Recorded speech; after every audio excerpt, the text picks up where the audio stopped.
রাজধানীর কাকরাইলে জাতীয় পার্টি ও গণ অধিকার পরিষদের মধ্যে ব্যাপক সংঘর্ষের পর আইনশৃঙ্খলা বাহিনীর অভিযানে গুরুতর আহত হন গণ অধিকার পরিষদের সভাপতি নুরুল হক নূর। এরপর হঠাৎ করেই উত্তপ্ত হয়ে ওঠে দেশের রাজনৈতিক অঙ্গন। ঘটনার প্রতিবাদে রাতেই দেশের বিভিন্ন জায়গায় প্রতিবাদ মিছিল ও বিক্ষোভ অনুষ্ঠিত হয়। নূরকে হাসপাতালে দেখতে গিয়ে অবরুদ্ধ হন উপদেষ্টা আসিফ নজরুল। অন্তর্বর্তী সরকারের সমালোচনায় মুখর হয়ে ওঠে দেশের শিক্ষাঙ্গন ও বিভিন্ন রাজনৈতিক দলের নেতারা।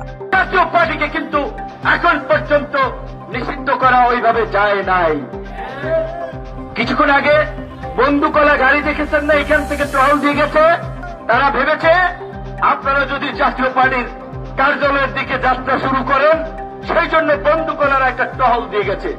তাহলে জাতীয় পার্টিকে বন্দুক দিয়ে পাহারা দেওয়া হচ্ছে।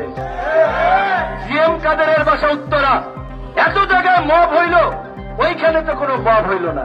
তো এই যে তারা মবের পালোয়ান, যারা মব বিভিন্ন জায়গায় ফাটাইলেন, ওইখানে কেন ফাটাইলেন না? আপনার সিলেক্টিভ মব করছেন, ফায়দা নেওয়ার জন্য, ধান্দা নেওয়ার জন্য অনেক জায়গায় মব করা হচ্ছে। প্রকৃত অর্থে গতকালকে এই রিপোর্টার্স ইউনিটিতে কার্যত এই সমস্ত বিভিন্ন ব্যানারের মাধ্যমে আওয়ামী লীগকে ফেরানোর কিংবা আওয়ামী লীগকে প্রাসঙ্গিক করার যে একটা প্রক্রিয়া চলছে, সেখানে বাধা দিয়েছেন যৌক্তিক। গত শুক্রবার রাতে 14 দলের কার্যক্রম নিষিদ্ধের দাবিতে গণ অধিকার পরিষদের কর্মসূচিকে কেন্দ্র করে জাতীয় পার্টির নেতাকর্মীদের সঙ্গে দফায় দফায় ধাওয়া পাল্টা ধাওয়ায় রণক্ষেত্রে পরিণত হয় রাজধানীর কাকরাইল এলাকা। প্রায় আধ ঘন্টা ধরে চলে দুই পক্ষের সংঘর্ষ। রাত 8:15টার দিকে জাতীয় পার্টির কার্যালয়ের সামনে দ্বিতীয় দফায় জড়ো হন গণ অধিকার পরিষদের নেতারা। এ সময় জাপা নেতাকর্মীদের সঙ্গে তাদের ধাওয়া পাল্টা ধাওয়া হয়। পরে ঘটনাস্থলে সেনাবাহিনী এসে জাপা নেতাকর্মীদের সরিয়ে দেয় তৎক্ষণাৎ। গণ অধিকার পরিষদের নেতাদের ঘটনাস্থল ছাড়তে 10 মিনিট সময় দেয় আইন শৃঙ্খলা রক্ষা বাহিনী। এর মধ্যে ঘটনাস্থল ত্যাগ না করায় সেখানে ব্যাপক লাঠিচার্জের ঘটনা ঘটে।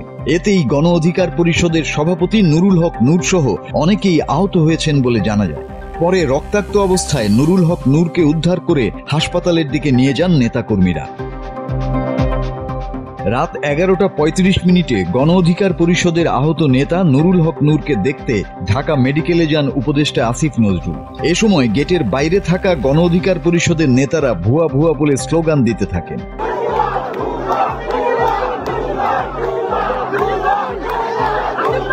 এই পরিস্থিতির মধ্যে প্রায় 1 ঘন্টা হাসপাতালের ভেতরে অবরুদ্ধ অবস্থায় ছিলেন উপদেষ্টা।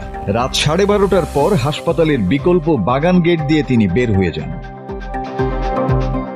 হামলার পর উপদেষ্টা আসিফ নজরুল ঘটনার নিন্দা জানিয়ে ফেসবুকে একটি পোস্ট করেন। তবে তার এই নিন্দা জানানোকে কটাক্ষ করেছেন হাসনাত আব্দুল্লাহ সহ এনসিপির একাধিক নেতা। শুক্রবার রাত 11টার দিকে আসিফ নজরুল তার ফেসবুক স্ট্যাটাসে লিখেন, ভিপি নুরুল হক নূরের উপর বর্বরোচিত হামলার তীব্র নিন্দা ও প্রতিবাদ জানাচ্ছি। এই পোস্টের নিচে হাসনাত আব্দুল্লাহ মন্তব্য করেছেন, প্রতিবাদের কাজ আপনার, ভণ্ডামি বাদ দেন স্যার। যেই জন্যই বসানো হয়েছে সেটা না করে কি কি করছেন এসবের হিসাব দিতে হবে। কে কোথায় কিভাবে কোন কাজে বাধা দিচ্ছে এসব খবর আমাদের কাছে আছে। এসব প্রতিবাদের ভং না ধরে কাজটা করেন। এদিকে ঘটনার পরপরই রাত 11:30টার দিকে বাংলা মোটরে বিক্ষোভ মিছিল করে এনসিপি। এছাড়া সারা দেশের বিভিন্ন জেলা ও বিশ্ববিদ্যালয় ক্যাম্পাসেও বিক্ষোভ অনুষ্ঠিত হয়। নিন্দা জানিয়েছেন বিএনপি সহ বিভিন্ন রাজনৈতিক দলের নেতারা। আহত নুরুল হক নূর বর্তমানে ঢাকা মেডিকেলের আইসিইউতে চিকিৎসাধীন। তার অবস্থা আশঙ্কাজনক বলে জানান দলটির সাধারণ সম্পাদক রাশেদ খান।